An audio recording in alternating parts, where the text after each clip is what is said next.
On today's episode of the Football Fellowship podcast, we're going to be breaking down all of the weekend's Premier League action. It may have been a reduced schedule with only 5 games, but they certainly delivered and made up for it. Kevin De Bruyne inspired Man City to a huge comeback victory against Newcastle. Man United and Spurs shared the points as the European race continues, as well as a Football Fellowship away day this weekend as we headed down to Southampton to check out the Championship. And we have a new season of the quiz ready for you to play along with some Guess the Player, 2 rounds each. Very exciting stuff. We've also had some breaking news as we are filming this in that Nottingham Forest and Everton may be facing further points deductions, which will certainly spice up the relegation battle for this season.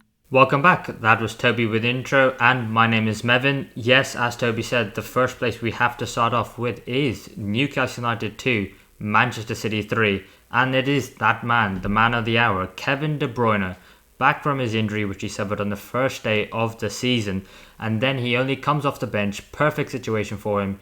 2-1 down, and we were, as Toby said, we were at the pub while we were watching this game, and you could sense the atmosphere in the pub. Everything was getting a bit tense, and as soon as Kevin De Bruyne came on, you could sense the atmosphere change, and everyone was like, right, this is it. Manchester are going to come back, and come back they did. A goal and an assist. It was a fantastic performance, and he's got some luscious locks as well, maybe taking off Erling Haaland's inspiration, but it was a fantastic performance by De Bruyne, wasn't it, Toby? Yeah, the only thing that's changed is his hair. His quality is still as good as it was before he was out. Both goals completely made by him. The first goal for me, I think Newcastle were not set up very well and a little bit naive, I would say. I think Kevin De Bruyne got into that space between the midfield and defensive lines way too easy, and you could see that he had so much space to run into, nobody tracking in behind either. It was one pass into Kevin De Bruyne, one run, and a really nice finish, but I think that could have definitely been avoidable for Newcastle, despite, obviously, we know Kevin De Bruyne's quality. But that second goal, I don't think there was anything they could have done about. He was sitting in front of the midfield line. They had pressed back by then and reduced the space between the defence and the midfield, and it didn't matter. He was able to pull out a Tom Brady-esque pass straight over the defensive lines.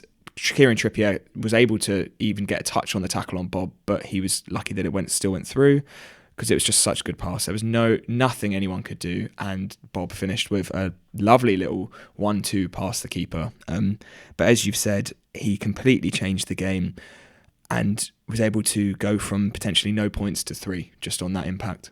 Yeah, it was absolutely fantastic. And you often do think about this with Manchester City, in that you think to yourself, they've got so many world-class players that so many of the players should be able to play passes like that and be able to finish like Kevin De Bruyne does. But really, I think some of them are world-class in different ways. And I think the way that Kevin De Bruyne is world-class in that his final product is amazing. His crosses, his passes into the final third, and his finishing, as he showed, lovely little nutmeg as well for his goal. And I think it just goes to show that, there is no one, maybe arguably in world football, as good as Kevin De Bruyne as in that final third at this moment in time from the midfield position. And it just goes to show, how much Manchester City were missing him. He is a crucial player, and when he's fit, they are a better team with him. Clearly you could see that on the pitch. But I think it was, unfortunate for Newcastle, because I thought up to that point, their game plan from Eddie Howe was working really, really well. Obviously, they went to go down, unfortunately, thanks to Bernardo Silva. But then they came back into the game with 2 lovely finishes by Anthony Gordon and Alexander Isak. And I thought to myself, okay, Newcastle at home, they're doing it again. They're going to maybe beat Manchester City and, really kickstart their season after, I think it was maybe 3 or 4 consecutive losses in a row now. But I just thought to myself, it's just, you can't make too many mistakes against Man City, and even just the small ones they did when De Bruyne did come on the pitch. Like you said with the De Bruyne's goal, you said, Toby, the fact that Rodri was able to bypass entire midfield with 1 pass, it was naive, and you just leave Kevin De Bruyne completely free to run into the Newcastle defence. And I think for that second goal, they really needed to press Kevin De Bruyne more than they did. They kind of just let him have the ball, which was, again, a massive mistake. And I can understand it because with the injuries that Newcastle have had, the players are playing consistently week in, week out. They're so tired. They really, really need some help. But I just thought to myself, it was those really fine margins with Manchester City won in that second half, which Newcastle didn't. Yeah, and I think that's what added to the frustration for me, especially with that second goal, as we were just saying, is that Newcastle did play really well in that first half, and overall I think we're probably the better side. They had a good number of chances in the first 15 minutes, and they had those two goals within 2 or 3 minutes of each other towards the second half of the first half. They really exposed the space behind Man City well, playing balls over the top to Isak, playing balls over the top to Almiron, or playing the ball into Gordon to run into the space. And it was all of those aspects that got them both of those goals and were able to put them 2-1 up before the half. And I completely understand why Newcastle, into that second half, they have a lead against Man City, which is very rare for teams to be able to get, to sit back and try and protect that. But it just felt like there was a drop and perhaps a lapse in concentration defending in that second half. Man City obviously did completely turn it on in that second half. I think Pep would have seen that they weren't at their best in the first half, and even before De Bruyne came on, they were pressing and they were creating more chances. And then, yeah, as we've said, we have said enough how good Kevin De Bruyne is, but we can carry on because he was brilliant again. And that impact is going to be huge, especially with the news that Haaland is probably not going to be returning for another month or so. That injury is still continuing, and having Kevin De Bruyne is one of the best players in the world, at least as some sort of a stopgap for that for now. Yeah, absolutely. And to be fair, I didn't even realise that Haaland was going to be out for another month. I didn't see that news. And to be fair, it's Kevin De Bruyne back, and it might be Ederson out for a while because obviously he suffered an injury very early on in the game. And to be fair, it did look really worrying because normally your goalkeeper goes down, they kind of run it off a little bit, and then they carry on with the rest of the game. But you saw immediately when Ederson got the ball, Newcastle pressed him immediately because of his injury, which was the right thing to do. You could be a gentleman about it, or you can go take advantage of it. And he has tried to make a pass with his right foot, and he just couldn't do it. Put his side under pressure, and if it wasn't for arguably a really bad finish by Bruno Guimaraes, who was on the stretch in his defence, but they could have been 1-0 down really early on, Manchester City, and obviously Guardiola decided, you know what, I'm not going to take the risk. This is a player who's far too valuable, and also a game we must win. And he brought on Ortega, but we don't know at this moment in time how serious Ederson's injury is. He obviously walked off the pitch, thankfully for him and Manchester City. But if he's out for a while, it doesn't matter if Haaland comes back, then that's going to be a massive, massive blow. I mean, imagine if, Liverpool or Aston Villa lost their goalkeepers. What a blow that would be. So I think it's one where Manchester City fans obviously cross fingers. Hopefully he's back sooner rather than later. Because obviously Newcastle can talk about goalkeepers and the fact that Nick Pope's been out for a while. But I actually thought Dubravka today had a really decent game. I thought he's been coming into his own a lot more as he's been playing more games, which is obviously more likely to happen. And I think it's one where he's filling in for Pope quite nicely. I do worry with the injuries because they obviously lost Joe Linton as well before this game, and they've got an injury list that piles on, and they only make one, maybe two changes a game because of how many players they got injured, and the qualities on the bench are just too low, and they won't make enough of an impact, especially in a game against Manchester City. So I do worry for Newcastle, but apparently there's not money available for Newcastle to spend this January, which is another worrying sign. And now I think at the moment they're 11 points off fourth place at the moment, which is Arsenal, and they played a game more. And it looks like one where the season is really starting to derail. Yeah, they have been hit by injuries. And as you said with Dubravka, I think that's probably one of the only positions, along with, I would say, Livramento, I think has stepped up really well in terms of injuries this season. Miley as well. It's probably been Miley, Livramento and Dubravka, I would say, have been those best covering options than those players who have performed the best when they have needed to step up, not first team regulars normally. And with Dubravka, I remember I think it was when they signed Pope, Dubravka was the first choice before that. I can't remember.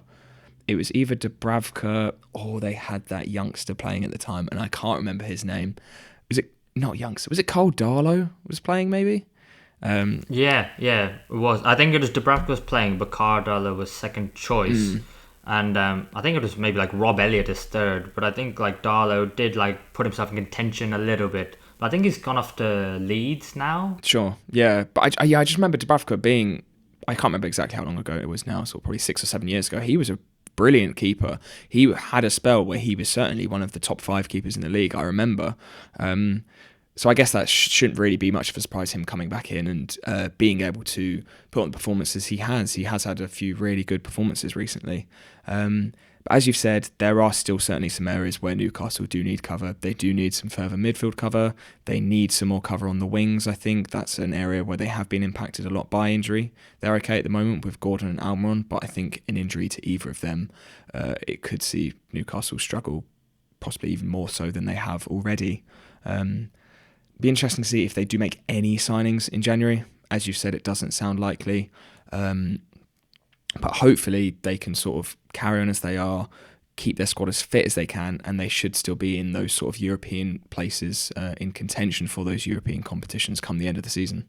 Absolutely. And I think the one player at this moment in time that can't afford to lose to injury is Alexander Isak. I think it's 4 consecutive games now he's scored a goal in, and he was such a threat in behind the Manchester City defenders from Manchester City's left-hand side at the beginning of the first half, and then the right-hand side for his goal.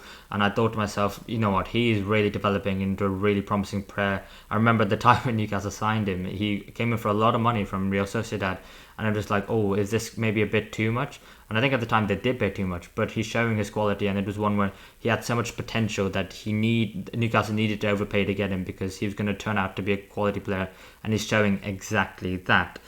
We should then move on to the other Manchester team, Manchester United 2, Tottenham Hotspurs 2.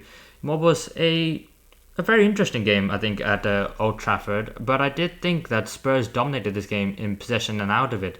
And, you know, Man United were mainly on the counter-attack. How did you see it? Yeah, I think that sums it pretty well. And I think, to be honest, both teams probably knew that each other were going to play like that.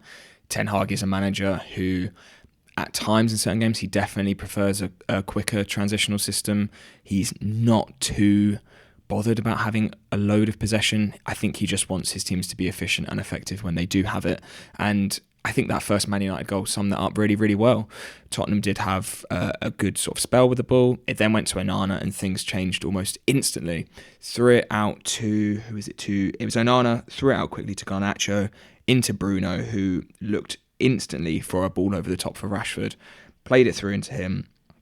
A little bit of luck in the penalty area. Rashford probably did hold on to that ball too long, which it's not the first time we've said that this season, but it did end up breaking to Højlund, who was able to finish it fantastically and score that first goal. And I think that's what Ten Hag would have wanted in this game, definitely. Tottenham's weakness are those spaces in behind, especially those spaces in behind slightly wide, in those half spaces in behind where Rashford does like to thrive, where Garnacho can get into as well. He definitely would have seen that as a weakness for Tottenham, with their fullbacks being those who invert in terms of Porro and Udogie. Romero and Van der Ven do cover those areas pretty well, but the way that Ange Postecoglou's Tottenham play, they are still weaknesses in their side, and he was able to exploit that and get the first goal. But as you've said, as the game progressed, Tottenham, they did have the most of the ball. They probably did have the better chances overall. And as the game progressed, they did get into it a lot more. And they were able to pull it back, really, after a really quick start from Man United. Yeah, absolutely. But I want to say one thing on the Man United goal.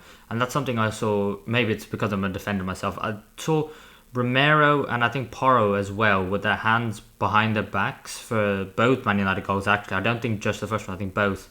And it is one where I can understand it because of the fact that with VAR, anytime the ball touches the defender's hand, they're constantly in trouble and they think to themselves, oh my god, I'm giving him a pen. And I do agree that it is silly because it feels like the ball to hand rule is kind of just, people have just forgotten and completely just gone out of the game. But I do think for the first goal, especially with Højlund, the fact that he's able to take another touch when he really shouldn't, he should have maybe shot the ball first time, but when he sees Romero and I think Porro behind him as well with their hands behind their back, he knows he can take another touch and not being tackled. And if Romero does make a challenge, then he's going to be off balance, and that tackle might potentially lead to a penalty, so he can't do it. And it's just one where I think in that instance, VAR is kind of taking away from defenders and making their job harder. But credit to Højlund and Rashford, because I think for their goals, I think they spotted the fact that the defenders had their hands behind their back, and they took the extra touch and extra time and be able to put the ball home.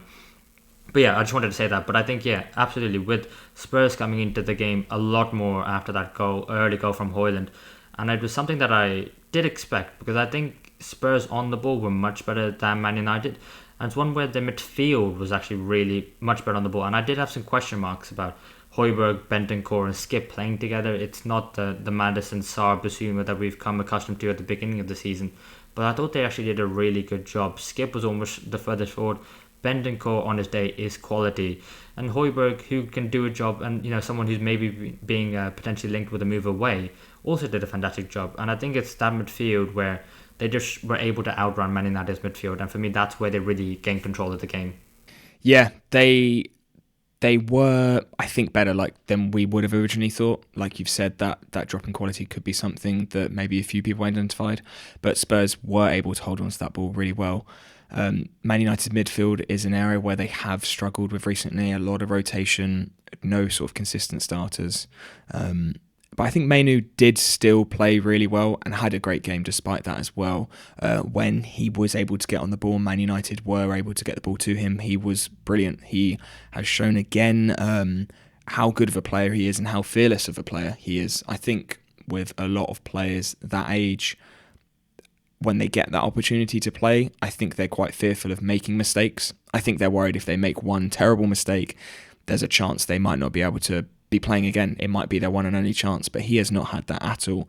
He is playing as if he's played there 4 seasons and he's been a first team regular for years. And he's slowly cementing himself into that side as one of the first names on the team sheet with the performances he's putting out. So yeah, fair play to him. Despite the way that Spurs were playing and the way they were able to hold the ball, he still did shine for me for Man United. And going into that second half, I think the Tottenham midfield were aided by Pedro Porro being able to invert more. He was able to get into that midfield and just increase the numbers in there, and it just meant they could completely dominate it. First half, Udogie was inverting loads. He was always in there and always making those late runs into the boxes we do tend to see with him. But I think after that first United goal, it may have been, Porro was not really inverting that much. He was sitting quite far out wide, coming in very slightly, potentially fear that there may have been sort of another attack coming from that side.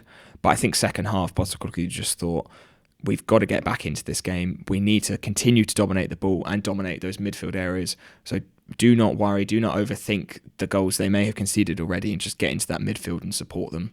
And it meant that, that middle of the park was Spurs for most of the game. And that's where you got to give it credit to Ange, because I think his game management and man management is, at this moment in time, definitely far superior than Erik ten Hag's, because I think the fact that he has the ball to be able to say, no, don't worry about it. It's completely understandable that you're a bit worried, but still go ahead with our game plan and stick to it, which is something you really see with Spurs, despite the fact that they've had so many injuries. Spurs, you can always say they're going to play the same way, and that's what's quite frustrating when you watch Man United, because you can give them excuses to say, oh, okay, they've got a lot of injuries. But then when Spurs have a lot of injuries and still play the same way and get results doing it, most importantly, but Man United don't, it is a question mark around Ten Hag and other managers. But I think, Spurs were brilliant. And I think the goal was, came straight away, I think within 50 seconds of the second half for Bentancur. But I do want to criticise, I think, Bruno Fernandes for this one, because of the fact that the Bentancur completely runs off Eriksen, it was. And that's completely fine because that happens in the game. But then Bruno Fernandes, as being his midfield partner, was actually deeper than Eriksen by about 10 yards. He's in line with Bentancur when he makes the run into the towards goal. And it's at the beginning of the second half. So Bruno Fernandes is fully fresh. He's ready to go again, and he should be able to match Bentancur, but he's just jogging back the entire time. And it's one where you should be able to recognise the danger in midfield, and I was quite disappointed actually from him because of the fact that he's Man United captain and it's straight away after the second half, so you don't have an excuse of being tired necessarily. But I think it's the constant Man United, Bruno Fernandes is so important for them going forward that what you can do if sometimes maybe defensively he isn't quite there. But then the rest of the second half, I think it was all Spurs going forward. And it did look like one where, Spurs were the home team. It was really quite weird to watch, actually, knowing the game was at Old Trafford. But I think for Spurs, it's one of those games where they didn't quite get the win, but I think they can be more than happy with a draw away from home. Yeah, a draw away at United is still a good result, no matter maybe how, at times, Man United's season has been going. I think Man United did play well enough in the spells, and they really took advantage of those spells to be able to get a point. And I think probably both teams will be happy overall.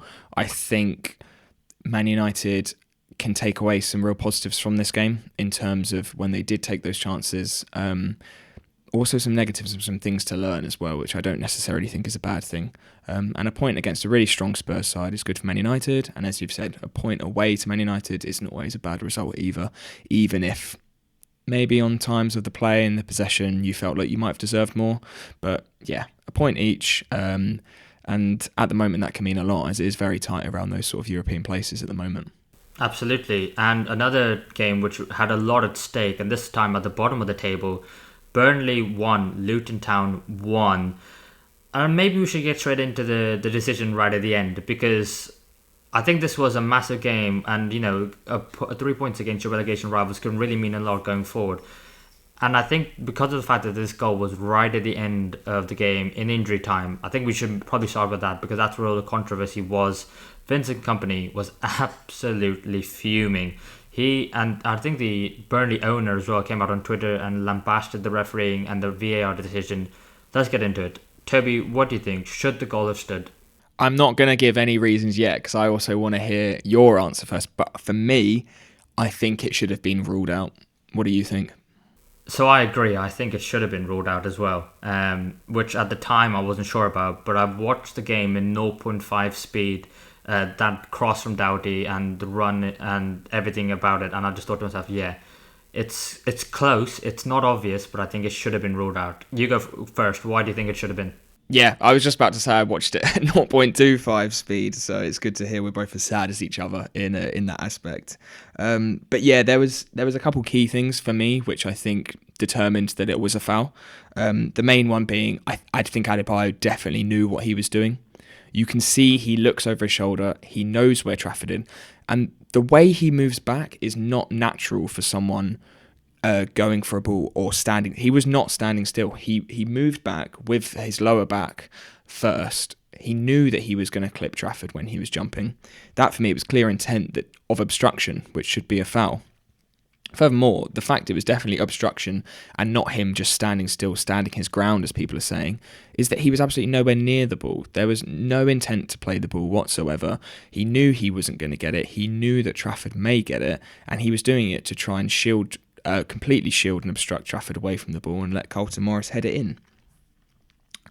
I think I can understand why people maybe think that it wasn't a foul, and I think that might be because of the way that Trafford reacted. I think he knew that he could have got the foul, and he almost made too much of it. I think he probably would have got the ball. He may have struggled to catch it, but I think he would have got something on the ball. But I think he had a bit of a panic, and he felt the contact and probably went down too easy, which sounds strange. Normally something we hear of the forwards in the other box, in the other end of the pitch. But I just think that may have potentially influenced the referee to keep it as a goal, the way that it looked like Trafford was looking for it too much. I think there's probably even more points to talk about. I don't know if there was any other reasons for you why you thought it was definitely a foul. Yeah, I agree in the fact that I think Adebayo's intent was not to go for the ball. And I think the reason why it confirmed it for me that it was a foul was it was Adebayo versus Ekdal in the centre of the Burnley box. And the way that Adebayo, if you watch it in slow-mo, Adebayo moves away from Ekdal. He's behind Ekdal as the ball's coming in. And then he moves in front of him and then turns his back. And I'm just going, the ball is going nowhere near that exact spot. If he stayed where he was actually more likely to get the ball and get his head onto it. But I think he realised Morris was behind him. And so I'll let Morris go for the ball and I'll try and block the goalkeeper. And you have to really slow it down to be able to see it. But he was in a better position when the cross came into the box than he was by the end of it. And the way Ekdal doesn't even push him towards that area, he himself has to force himself to get in front of Trafford to be able to be where he was when he obstructed him.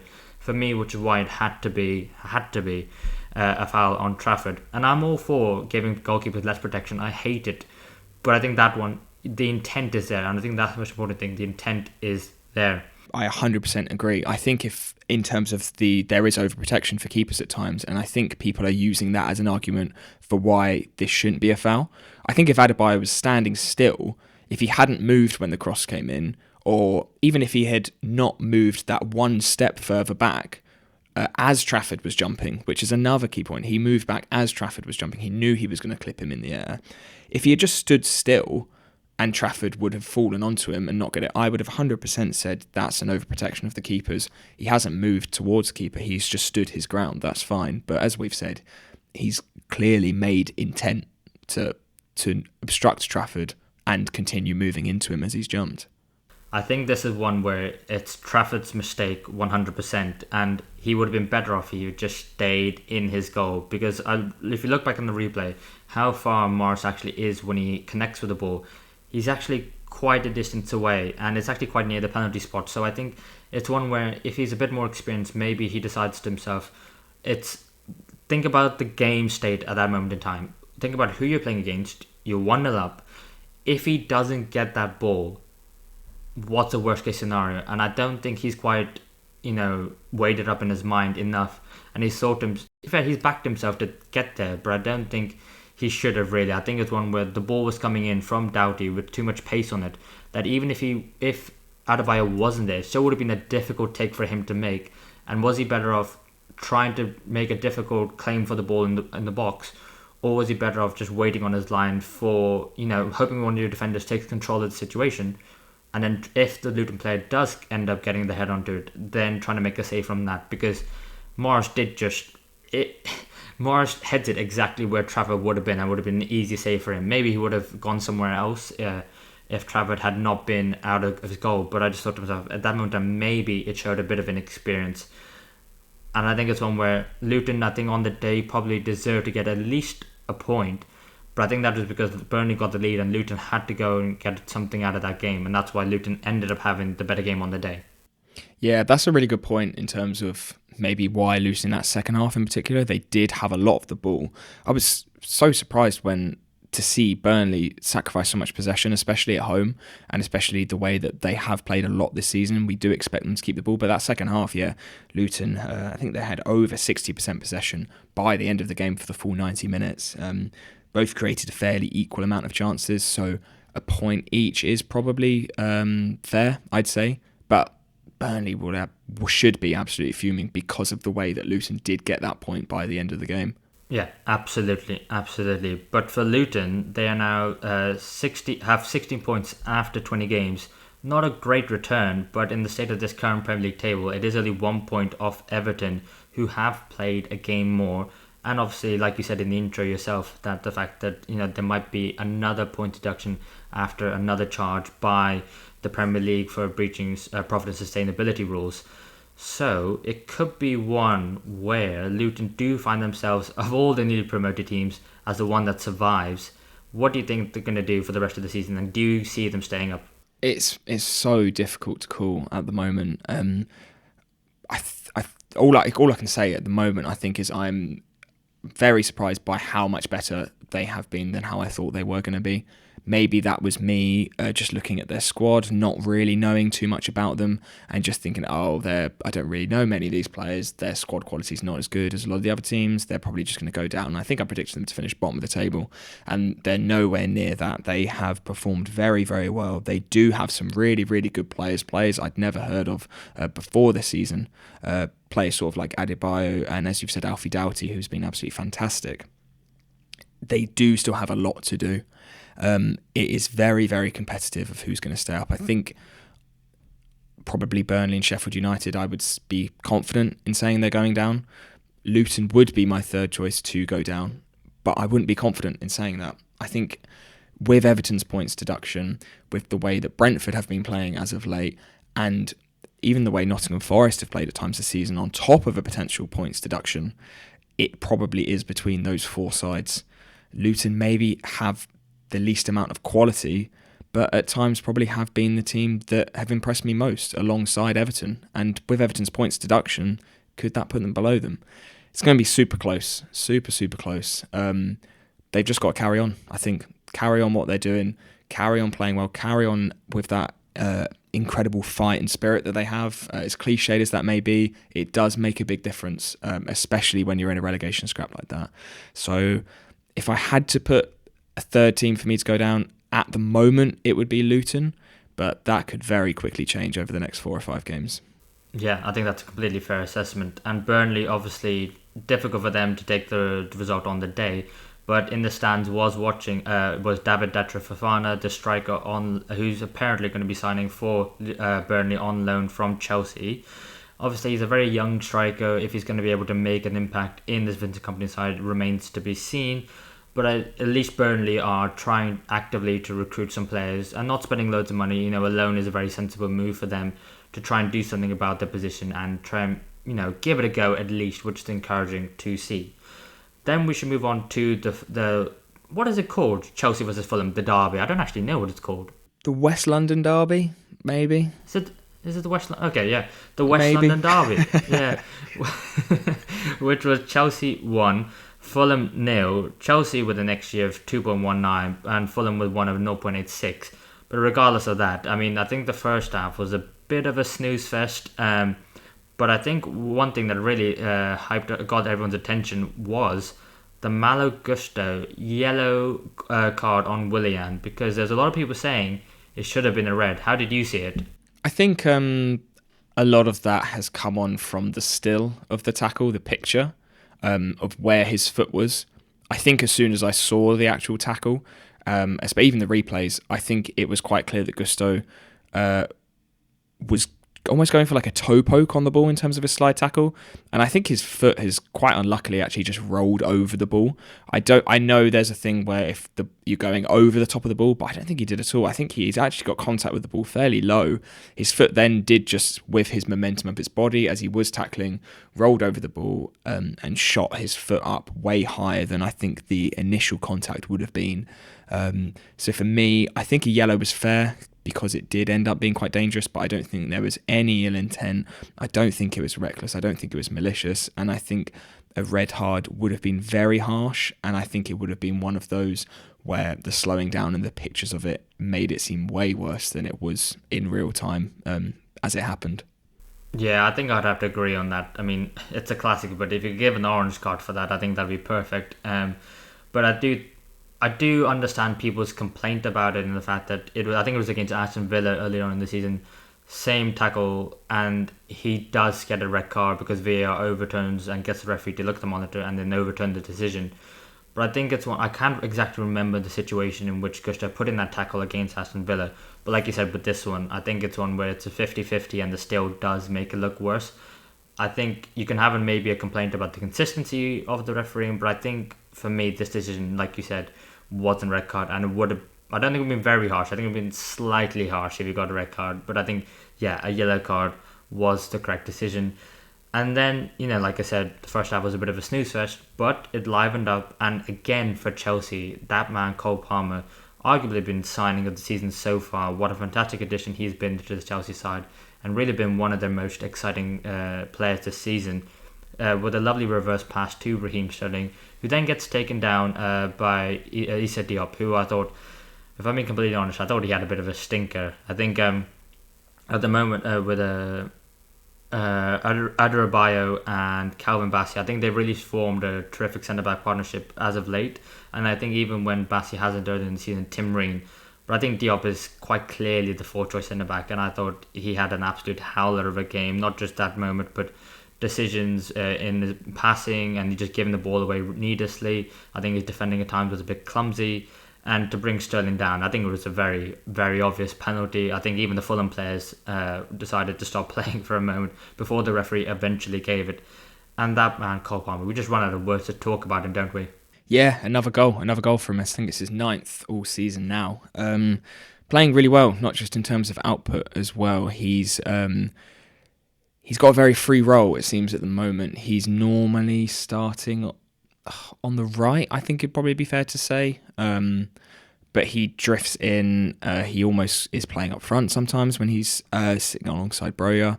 He has finally sort of got the freedom in the minutes, I think, to really shine. We saw glimpses of it at Man City, but this season completely kicked on and playing fantastically well. It's a little sort of question mark, I suppose, over Chelsea and their attack this season is that was the 5th penalty that Cole Palmer scored out of his 9 goals. hopefully it's not going to be sort of an over-reliance on those penalties. I know it's the way that Chelsea play.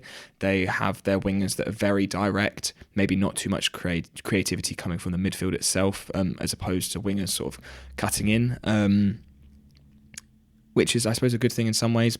But again, Chelsea do seem to be struggling to scoring goals. I think they should have really taken this game by the scruff of its neck. Fulham did not play very well, especially defensively, as you have said, and this should have really probably ended up a game where they did win 2 or 3-0, but just struggling to score again.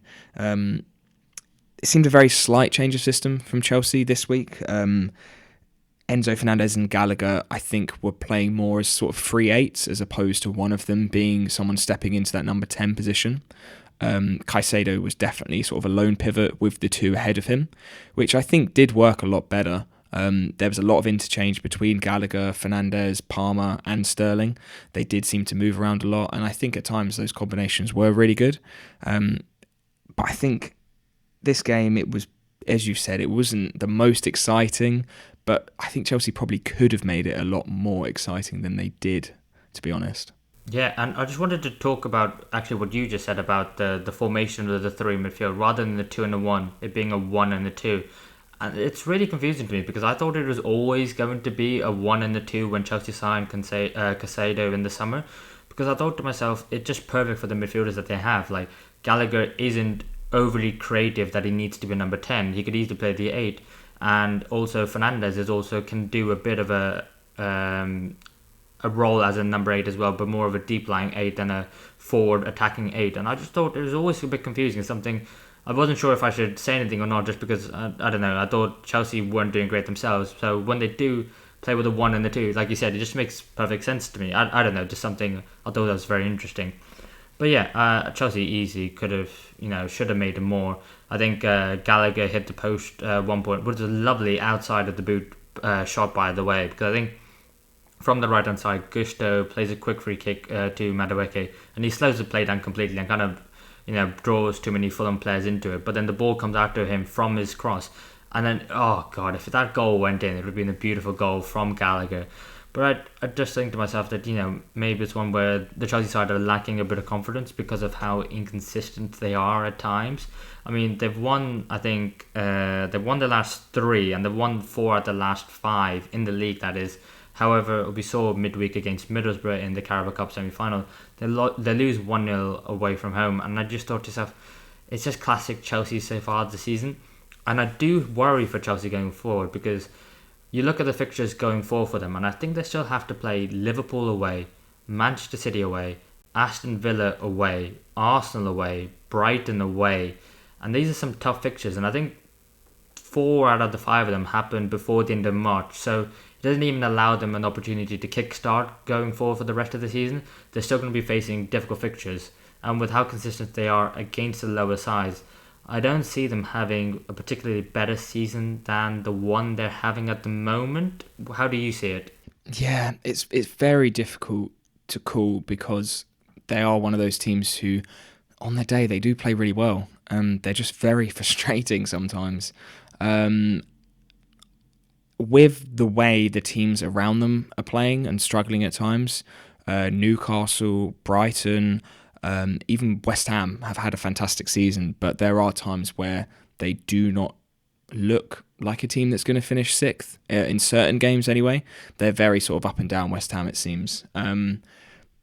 If Chelsea can get some points out of those big games, and at times, again, they do have the quality to do so, they could go and win any of those games. And the way that some of their players play sometimes, that certainly could happen, and they could sneak into sort of a Europa League place. I think that's definitely possible. They could be finishing 6th, maybe. I think 5th might be a push, but sort of 6th place I think would be a good goal for them, and something that they definitely could do and build on going into next season. They have just got to get that attacking formula right and really start putting the ball in the net a lot more than they are at the moment. And I think the Middlesbrough game did epitomise that, because they had a lot of chances. And even Cole Palmer, the man on fire, he missed a lot of big chances in that game, which is something we wouldn't expect. And it shows maybe when their informed players aren't firing, it can make the whole team as a result struggle. Yeah, and the team so far is still so young, so you don't really have an experienced leader in there apart from maybe Thiago Silva at the back and maybe Raheem Sterling at the front, who are really going to drag this team and elevate them much higher. I do want to say though, despite the fact that they've struggled in front of goal, I think someone who's been underrated so far for Chelsea has been Petrovic in goal. Obviously only in the side because of the fact that Sanchez got his injury. But I thought today, 4 saves, 3 of those came from inside of the box, 2 high claims. Apparently he prevented a goal of 1. And I think to myself, he seems a lot more convincing in goal than Sanchez. And obviously Sanchez was Brighton number 1 for a long period of time, and then obviously Graham Potter left, and then when De Zerbi came in, it became Jason Steele, and then now Bart De Bruyne. I just think to myself, maybe Sanchez isn't it for Chelsea, but Petrovic, I think he's only 23, 24. There wasn't really much expectation of him coming into the side, obviously being the second choice goalkeeper. And I thought to myself, it's just one where he did everything, and he made everything look simple and easy, and that's sometimes all you need from a goalkeeper. You don't want it to be like too flashy, too over exuberant, and just one where he just had a very cool, calm game. And it's just one where I'm not gonna say anything further about like what he could do or what he could be. It's just something I just really want to focus on going forward, because like we said about the points deductions that potentially Nottingham Forest and Everton might get. Clubs might be a bit more cautious this January about spending money, and if Chelsea don't sign a keeper this January, which I don't actually expect them to do anyway, it might be one where when Sanchez does come back, he might carry on playing.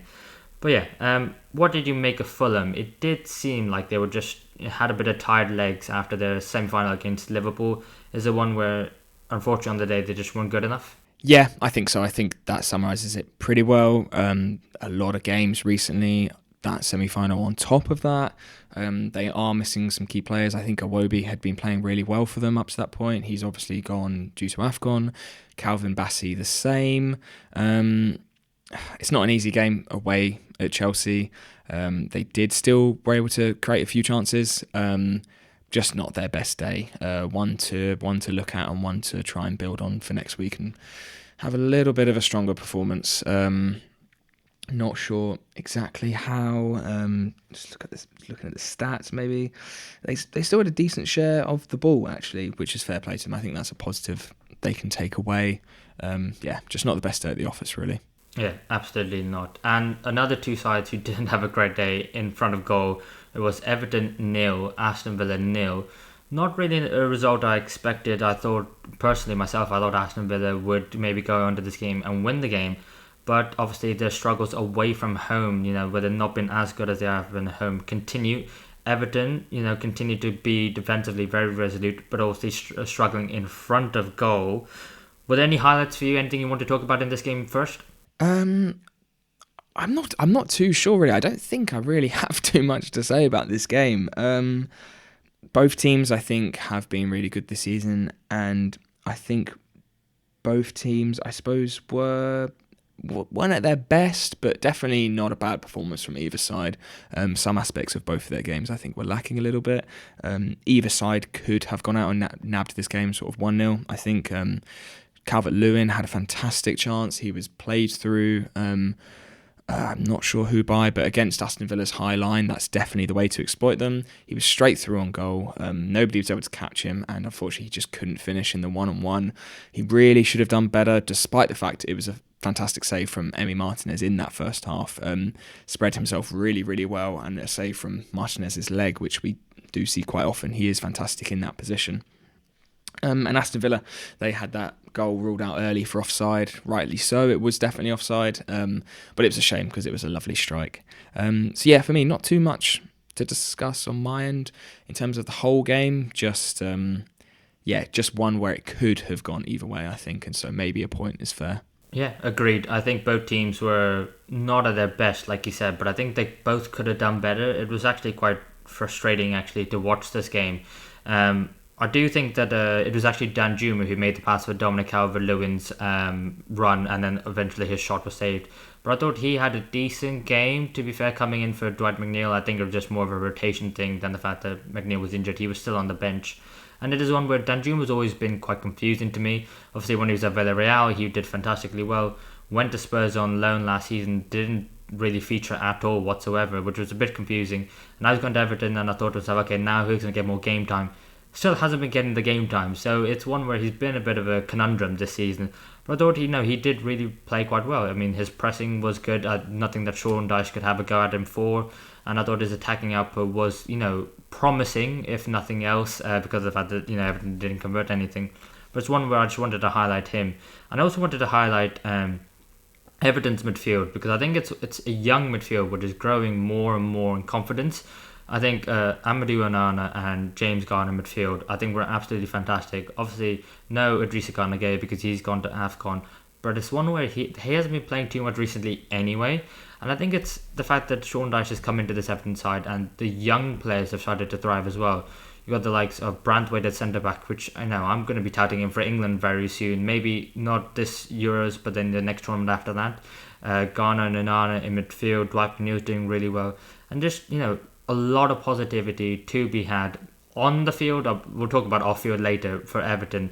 And I think it's one where they can hold their heads up high. To get a 0-0 draw at home against an Aston Villa side who've been fantastic so far this season, could have gone a joint top, I think, if they had won the game. I think it's a performance from Everton and just a season as a whole, apart from the point deduction, which they can be very proud of so far. Yeah, some really good performances, like you've said. Hopefully for Everton, they can keep a hold of Onana. There are a lot of rumours floating around that some clubs are looking into him, and that's just a further compliment of his performance so far this season and the performance of Everton as a whole. And it was a really good point for Everton, like you said. And speaking of picking up important points, we are back set to 0-0 because it's a new season of the quiz.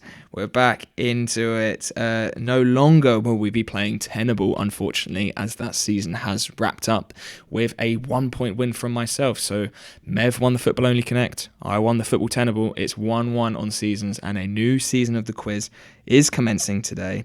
Do you want to let the listeners know what this new season is? Yes, I can do that. Although we don't really have a name for it, but I guess very nicely can be summed up as Guess the Player. Yes, we're going to be doing 2 Guess the Players each. First off, we're going to be doing it by Guess the Player based on the clubs they played for, going from most obscure to the most well-known. And then the second Guess the Player is going to be Guess the Player based on their former teammates, which is might be a bit difficult, but we're going to have to see how it goes. And obviously going to be, again, we're going from most obscure to the most well-known. And obviously you get more points the sooner on you get it. And obviously there's going to be no timer on this one. It's just going to be a bit of, we're going to see how things go. Hopefully that will take a bit of the stress away and we can be able to talk through our thoughts a lot more than we were able to do with Tenable. But it is exciting because it is all to play for 1-1 going into the final third of the season. And who's going to come out on top? Who's going to let the pressure get to them? And who's going to crumble away? We're going to have to wait and see. So, how have you found doing this one, Tobes? You excited for this one? Yeah, I think it's fun. I just love like making the questions. I feel like it's the most fun thing. Trying to imagine like how difficult it is, which again with a new season of the quiz, I suppose is something we've got to try and see how it goes and see if we've made it too easy or too difficult. But yeah, so I suppose it narrows it down with these sorts of games as well. It's always going to be players who have played for at least 5 clubs. Obviously, the first round, 5 different clubs, and in that second round with the teammates, we said each teammate will be from a different club in that player. So it can't be obviously 5 players who have all played for the mystery player in the same club. So yeah, are you ready? I am ready. Nice. Would you like to answer or ask first? I'll give you that privilege of choosing on the first episode. I'll ask first and you guess first, just okay, because nice. I've got everything on one side of the page and I've got to turn the page, so just to help me out with the sound editing later. Nice. So do you want to guess the club player 5 first? I'll guess 5 and then we'll go into the teammate 5 each. Yeah, I think so. We'll go for the teammate round second because I think it'll be tougher, so it'll be a nice step up. But yeah, that sounds good to me, mate. Okay, so guess a player based on their former clubs. So going first, you've got Fenerbahce. Ooh, no way! Wearing the Fenerbahce jumper today as well. Look at that. I actually are. Who would have thought that? Representing. Fenerbahce. Oh, okay. I kind of got to get this one now then, haven't I? Players there are a lot of Fenerbahce players. So. The first one that came to my head, just because he has played for a few clubs as well, and it's a big name, I will go for Mesut Ozil. It is not Mesut Ozil, but that is Okay. a great shout. So your second club is Inter Milan. Inter Milan and Fenerbahce. Okay. One that's coming to my head straight away is Felipe Melo, but I don't know if he's played for Inter. It's just rung a bell in my head. Fenerbahce and Inter Milan. Oh, this could be one. I'm not sure if he played for Fenerbahce, but I think he did. I'm going to go for Edin Dzeko. Ooh, it is not Edin Dzeko, but I can't actually remember where.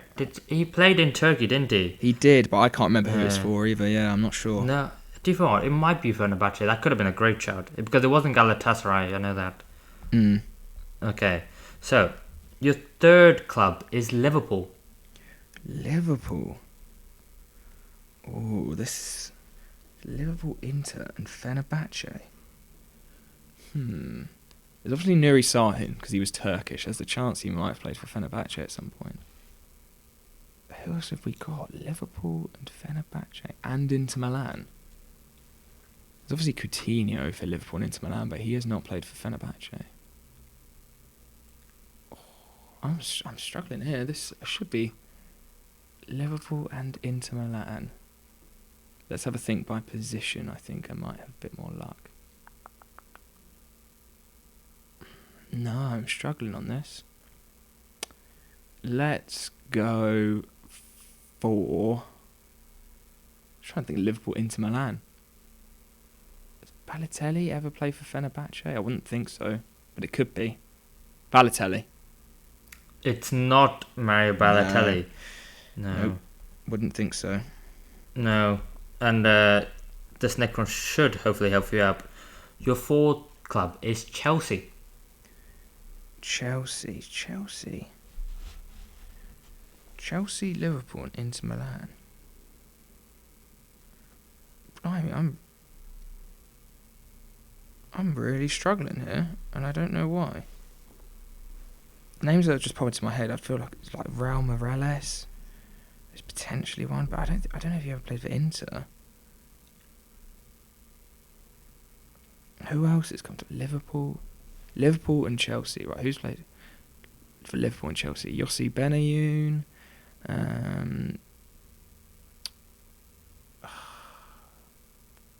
Torres, obviously, but it's not going to be him. Victor Moses. I think Victor Moses has played for all of these teams. Victor Moses. That is correct. Yes. Yes. I was worried there that was too rogue of a shout. No, it was just rogue enough because the next one would have been Wigan Athletic. Nice. That's what I had in the back of my head when I guessed him as well. So I will take the 2 points there. I will take the 2 points. Yeah, that's very well done. Funnily enough, Fenerbahce, Inter Milan, and Liverpool he was all on loan from Chelsea during that spell. Oh wow, that's interesting. I didn't know that. Yeah. I think he was also let loan at Stoke and maybe somewhere else as well. But he was at Chelsea for a lot longer than people realise. Yeah, Chelsea legend.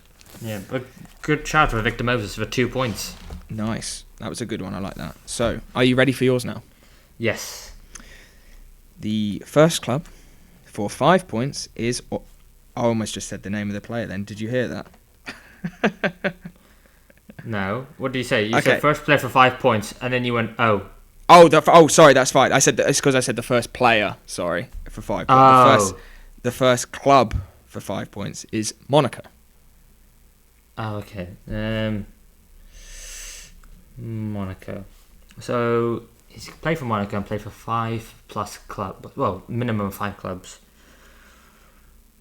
To be fair, when I was trying to think of yours, for some reason I had Fabregas in my head, but he said he played for 4, I think.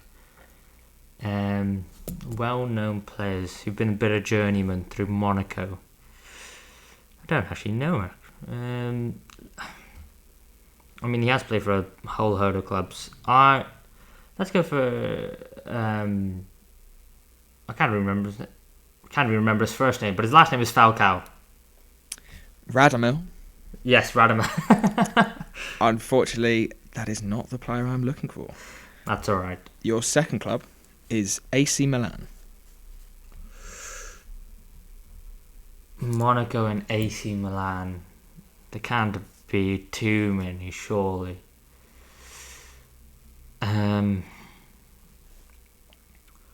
Monaco and AC Milan. Oh, sure, there can't be too many. Two big clubs.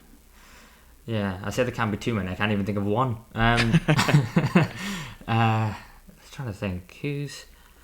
Maybe they haven't gone directly from Monaco to AC Milan, but surely, hang on, come on, think of at least one name. God, think of one name. Come on, Mev. I don't know. This can be terrible listening or viewing. So, I can't think of anyone. Is it I can't remember his name. The Dutch centre back. Not the Dutch, the Danish centre back, who was captain when Christian Eriksen collapsed on the pitch. I need a name. I will accept that as an answer because you're basically there. Simon Kjær, is it? Yes, that's it. Of? Unfortunately, that is not the player I'm looking for. No, that's fine. But I knew. I think he plays for both clubs, so I'll take that. That's it, even if it's wrong. Okay, so your third club for 3 points is Chelsea. Chelsea, AC Milan, Monaco. Now, in my head, I have Fabio Borini, but I'm not sure if he played for Monaco. He is a bit of a journeyman. He's been around the block. Can I think of anyone else? Did Shevchenko go to Monaco? I don't even know if he did or not. Oh, the Monaco's one I'm really struggling with. So I think I'm just going to go for players who play for AC Milan and Chelsea. I think that'd be easier for me.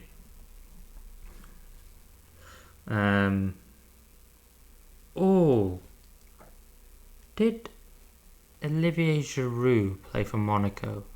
Don't know, but I'm going to write him down. Oh dear. Who are you going for? Let's go for Fabio Borini. Borini, unfortunately, is not the mystery player today. Okay. I will say, just as a little hint, that the first two clubs are pretty obscure for this player. Okay. One of them, is probably a niche bit of knowledge that they did play for them. The other one might give you a hint, maybe towards some other aspects of the career or something. But yeah, So your fourth club for 2 points is Arsenal. So they play for Chelsea, Arsenal, AC Milan, and Monaco. Christ. Okay. Chelsea and Arsenal players. Oh my god.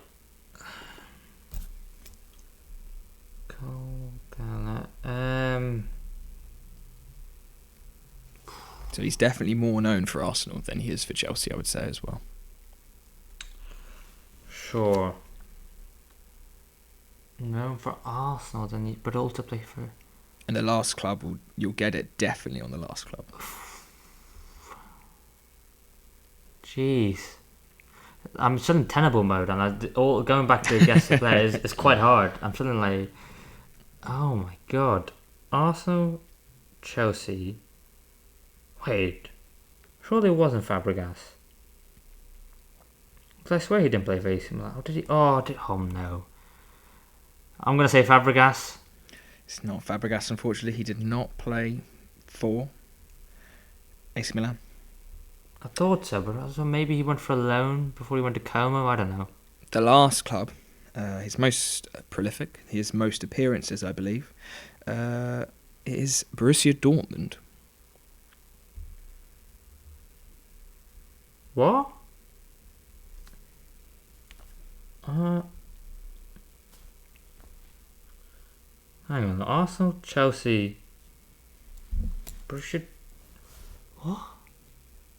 I'll give you a clue for his career, the path that he took them in. No. Don't tell me that. You don't want to know that? You sure? I don't want to know. No. Okay. No clues. I mean, my head went straight to Pierre-Emerick Aubameyang because he played for. But did he go from Monaco to Dortmund? But where did he play for AC Milan? Jesus, Borussia Dortmund. Keeper, right back, centre back, left back, midfielder. I don't have a clue. Borussia Dortmund. Oh my god, I'm not gonna get it.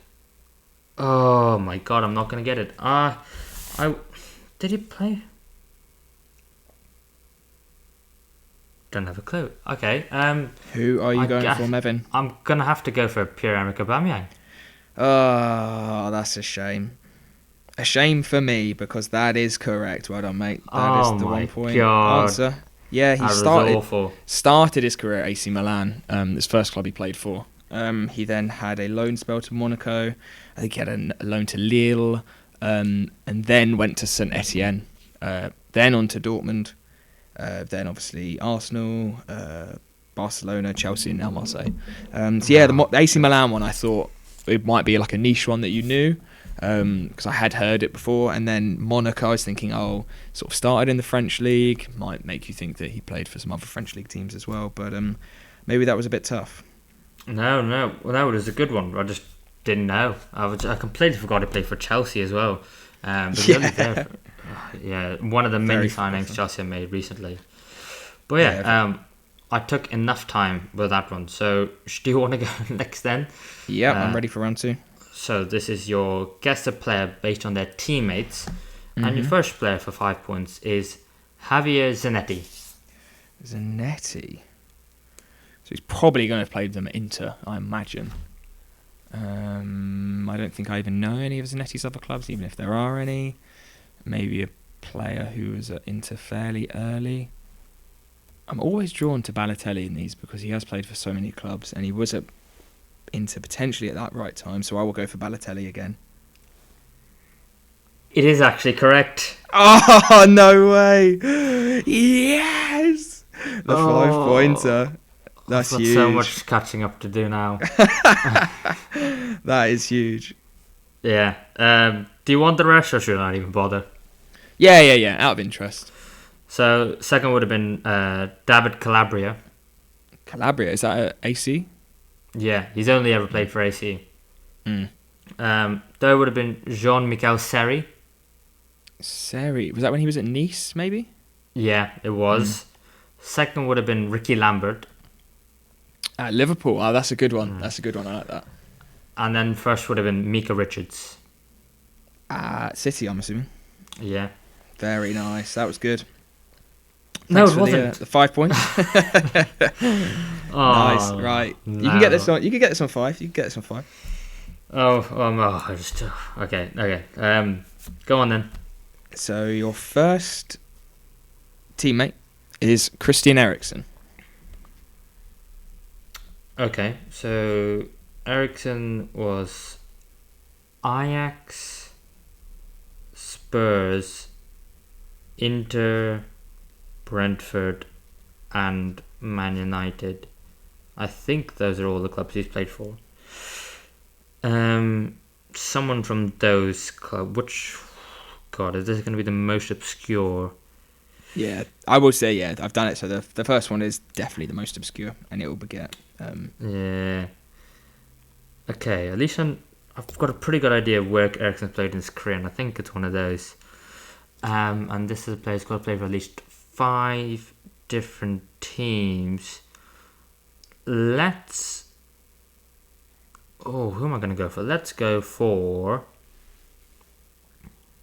I don't know who to go for. Let's go for Roberto Soldado. It unfortunately is not Roberto Soldado. That would be very, very harsh if I gave you that. I didn't think so either. Your second teammate is Antoine Griezmann. Griezmann. So Griezmann... Oh, where has Greece? He's never played in. I think he's only been Atletico and Barca. Has he been anywhere else? No, but he's never actually. Being French, I know this is a fun fact. He's never actually played in France. That is a good fact. Yeah, I like that one. So he's played for Atletico, Barca, and I think that's it. So a player who's played for Atletico Madrid and Barcelona and one of the other ones.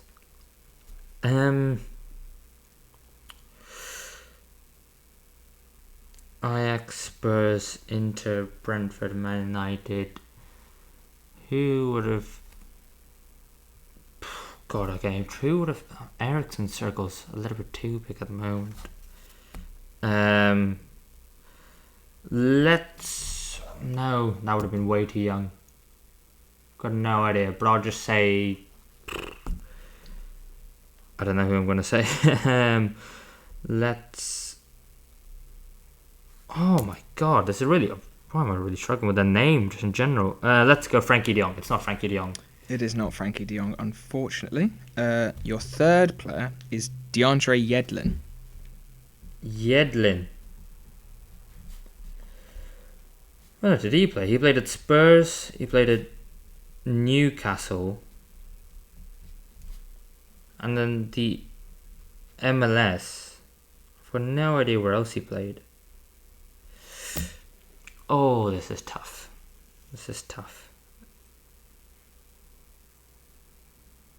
So I'm guessing Ericsson was Spurs and Yedlin is Newcastle. He's got to have played with these players. Yeah, they're all teammates at some point. With the mystery man. God, so has anyone moved from Newcastle to Spurs or Spurs? But then also Griezmann.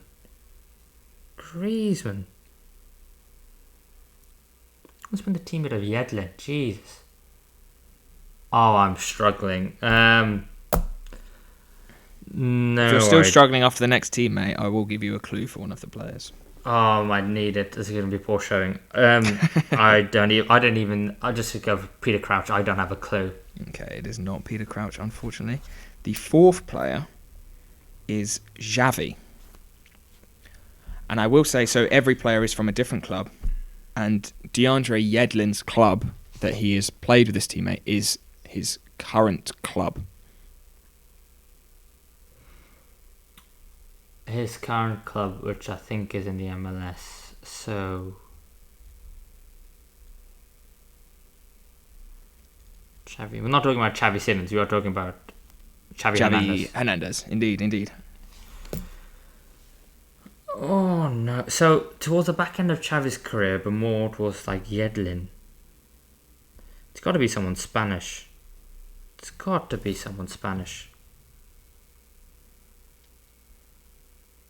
Who's someone Spanish who's moved to the Premier League? No.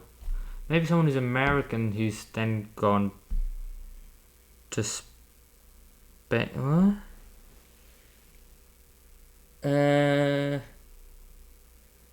God, my brain is not helping me out here. I'm going to have to push you for an answer, unfortunately, Mev. I know I'm taking way too long. I don't know. Clint Dempsey. It's not Clint Dempsey, unfortunately. Your last player, which hopefully I think should set you in the right direction, is Steven Gerrard. What? I would try and suss out the clubs of each of these, and you should have some luck. Barca. Charles Liverpool and LA Galaxy. Pretty sure Xavi was just Barca and some side in Qatar. Don't not know.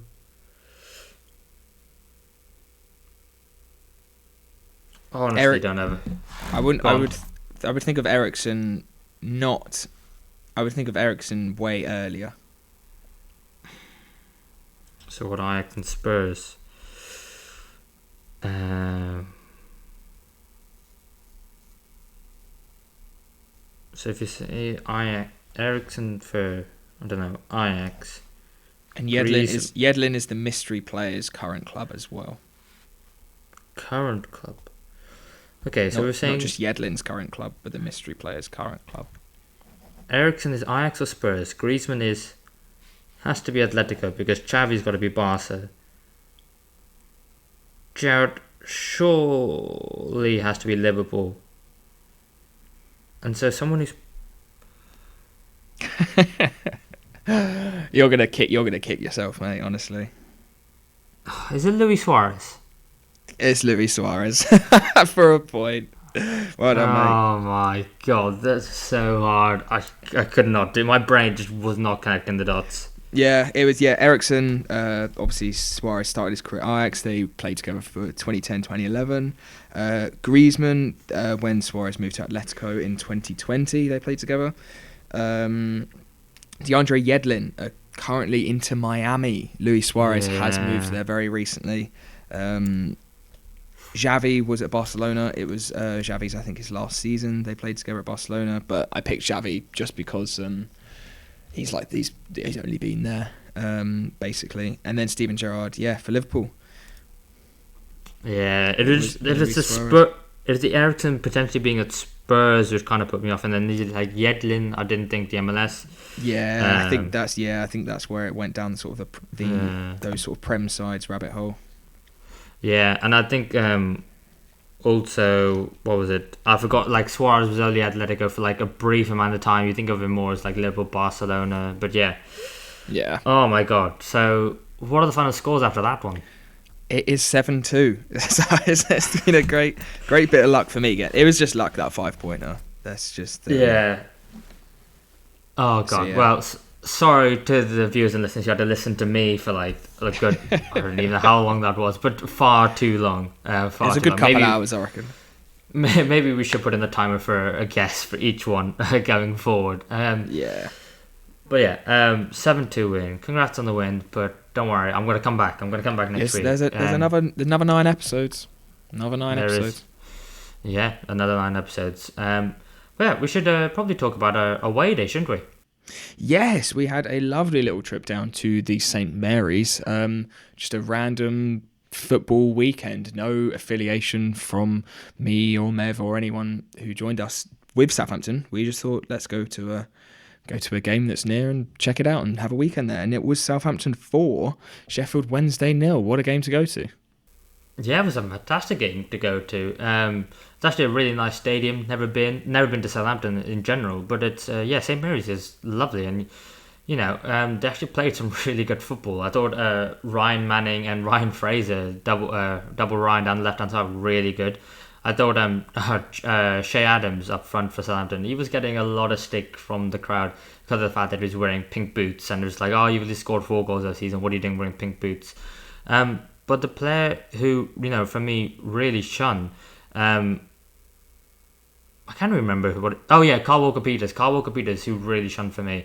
He is clearly a player far too good to be in the Championship and definitely needs to get a Prem move if Southampton don't get promoted this season. Yeah, it was both of those fullbacks, I think, were the stand-up players. They were both inverting at times, both going round either wings, just really sort of dominating the play for Southampton. And as you said, Carl Walker-Peters, I think if Southampton carry on, they could potentially even finish second. If not, they have a very, very good chance of getting through the playoffs.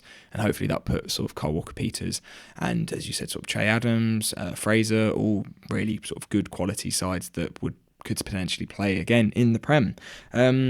For Sheffield Wednesday, they did not look very good.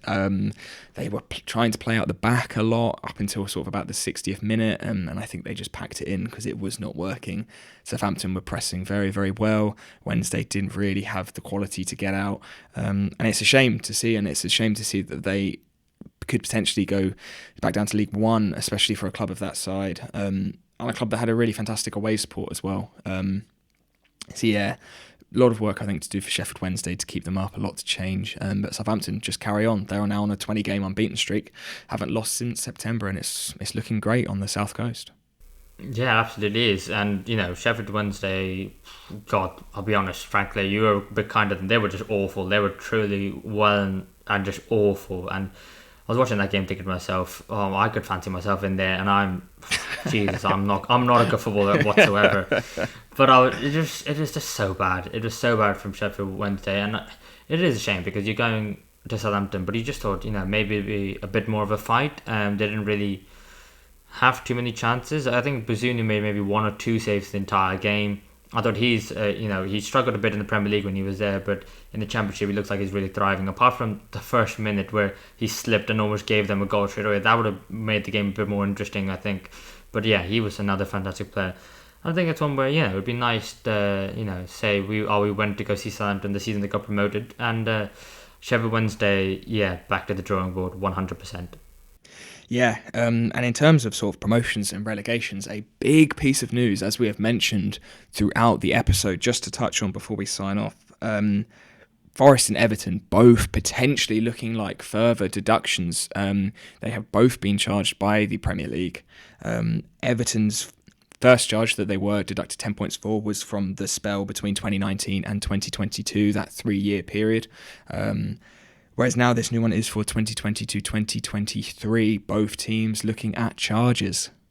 Yeah, absolutely. And it's I don't even know what to think or say about it because of the fact that it's only just been breaking news and we haven't had time to read too much into it. But the fact that Everton may be potentially having a second one in maybe the same season is just completely unheard of. And I think, for Everton fans, you must think the world's against you at this moment in time. And I think for Nottingham Forest fans, I think it's one where, I'll be honest, I don't know what to think, but I think for Forest, the amount of players that they've signed and the amount of players that they've sold, it does seem like, okay, potentially the Premier League could have a case that Forest have spent too much money. But I think it's one where it's annoying because of the fact the teams are both obviously going to go to an independent commission who are independent from the Premier League, and they're going to appeal. But then is the appeal going to happen in time for this Premier League season? Is the Premier League going to enforce a point deduction? Because I think if it's a fine, I think that can be carried on into late and further on in time. But if it's a point deduction and they want to appeal it for this season, it needs to be very, very quick, and things need to happen quickly for things to get into motion and for the appeal process to take place before the end of the season. Because even going to the last 3 or 4 games of the season, teams want to know where they stand. It's not, well, if they get a point deduction, this will happen, or if they don't, then we've got to do this, X, Y, and Z. I think it's just a bit distracting for everyone down there. It really takes away from the Premier League. Yeah, it's a very difficult one because in terms of these sanctions, I think we said this when Everton had their points deduction last time, that these sanctions are in place to protect the integrity of the club, to prevent owners coming in and being able to essentially take too much money away from the club without having adequate investment as well. The rule being, obviously, you can't have losses of more than 105 million over 3 seasons. An owner could come in and strip the club essentially of its money. And in a sense, that's to protect the club and the fans. So when a punishment is a points deduction, which obviously could directly impact the fans in this case if they do get relegated, is a big shame. And especially with this spell being up to this point, it also means that Everton are really going to struggle to buy any players in January. They can't be adding any more losses if things are clearly this bad, that they are going over that limit. And the same for Forest potentially as well. Obviously, we know how many players they have signed in recent years, and clearly the funds haven't been allocated to the club enough to be able to do that fairly. So yeah, I think for this season, the hope has just got to be that it is pushed into the next, especially for Everton, because a double points deduction would just be absolutely huge, and such a shame with the way that they are playing as well, to see if it did cause them to go down. I think that's the thing. I think you've hit the nail on the head. Is even though they're playing so well this season, they could find themselves in the top half and be potentially fighting for a place in Europe. Which, if the table did reflect that as well, then they might be getting more points than they have been doing. But because of the moment, they're just like, okay, we just need to survive relegation. Maybe the team is actually underperforming what they could be doing, which is something I didn't really think about until just then. But the fact that if they get a double point deduction, I think that would be that could be the end of one of those 2 clubs. And I think despite the fact that everyone, I think for the majority of the season, had Burnley, Luton, and Sheffield United going down, I think all of a sudden for them to then be given a chance and opportunity, just feels like the wrong way for it to happen, rather than it being through merit of them and their own performances, if that makes sense. Yeah, it probably would feel a little bit bittersweet in terms of the sense if one of them did stay up, they said, yeah, we'd stay up, but without the points deduction, we wouldn't have. So I suppose it would be good in the way they keep them up, and it would also mean they still would have to do a lot of work over the summer in between next season if they were to stay up, due to the fact that on another day, if things were very slightly different, it wouldn't have happened. And I think since this news has obviously come out, a lot of the instant response was, it's Everton, it's Forest, how are things not progressing with City's financial breaches in terms of fair play? I think that's what's angered a lot of fans in the Premier League, is that the two teams that obviously haven't spent anywhere near in terms of the amount that City have, but I suppose it's in terms of relative of their profits and their wealth and how much they have initially, but it just feels a lot worse and a lot more painful when it is a club who are obviously a lot less money, a lot smaller, and the impact that it can have can be 100 times worse than it could be for City. I agree. I think not necessarily just Manchester City, but obviously Chelsea as well. Under Roman Abramovich, there was the Premier League was looking into that period as well. So I do get the frustration from Everton fans, from Nottingham Forest fans. But what I will say is, if based on the rules that were in place at the time, that the clubs ultimately do get found guilty, and this is not the end of it by any means necessary, but if they are guilty, then the club needs to pay, have some sort of punishment imposed on it. Whether even a point deduction is the right penalty, I'm not necessarily sure. I'm just glad it's not, one, happening to my club, and two, I'm in charge of this, because it seems like a process that could take a long time, unfortunately, for both of the clubs, Everton and Nottingham Forest. Yeah. Summed up well. We'll just have to wait and see. I'm sure we'll get some more news coming, and I'm sure we'll be able to talk about it more when these punishments are imposed, or as things come out, appeals, whatever. There's a lot more to learn, so we'll definitely be keeping an eye on it. But I think for today's episode, that's probably it. Yeah, I completely agree. I think that's been a good episode, and new quiz. Congrats to you for getting quite a substantial lead.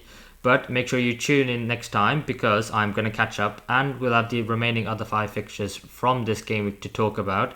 If you're watching on YouTube, thank you very much. Please give us a like and subscribe. It really helps us out. And if you're listening to us on Spotify, please give us 5 stars. Engage with the questionnaires. We'd love to hear some more feedback from you guys. Thank you very much for watching, and we'll see you in the next one.